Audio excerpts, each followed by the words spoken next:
Mirë se vjen Sofia, fjala për ty. Ju falenderit zoti kryetar për këtë moment veçantë.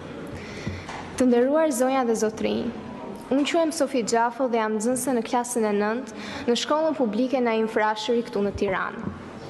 Jam shumë e nderuar të jem sot këtu me ju. Më ka qelluar ndonjëherë t'ju shoh edhe nga televizori, por kjo sallë në origjinal pas ka një hije tjetër, më të rëndë. Besoj për shkak se këtu miratojnë ligjet që rregullojnë jetën tonë. Nesër është dita ndërkombëtare të drejtave të fëmijëve. Një ditë që na kujton se të gjithë fëmijët, kudo ku jetojnë, kanë të drejtë të jenë të sigurt, të dëgjohen, të shkollohen, të luajnë kur janë ende të vegjël dhe sidomos të rriten me shumë dashuri. Shumë prej jush janë prindër dhe jam e bindur që si të tillë, mirëqenien e fëmijëve tuaj e keni gjën më të shtrenjtë. Apo siç thonë edhe prindrit e mi, është ajo që jep kuptim jetës së një të rrituri.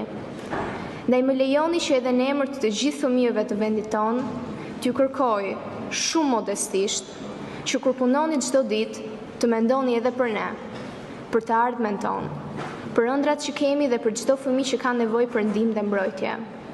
Fëmijët kanë nevojë t'i dëgjoni, t'i kuptoni dhe t'i ndihmoni të rriten, të rritemi të lumtur. Dua të ndaj me ju një lajm të rëndësishëm. Sot po njoftohet ngritja e grupit vullnetar Miqtë e Fëmijëve, me pjesëmarrjen e 24 deputetëve të Kuvendit të Shqipërisë, të cilat do të angazhohen për mbrojtjen e të drejtave të fëmijëve në Shqipëri. Qëllimi i këtij grupi është shumë i mirë: të dëgjojë zërin e fëmijëve, të mbështesë ëndrat tona dhe të ndihmojë që Shqipëria të jetë një vend më i drejtë, më i sigurt dhe më i dashur për të gjithë fëmijët.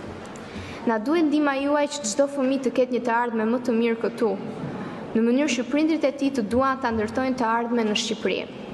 Ju faleminderit për vëmendjen tuaj. Uroj që çdo fëmijë të kalojë një ditë sa më të bukur sot. Punime të mbara edhe Kuvendit në vazhdim.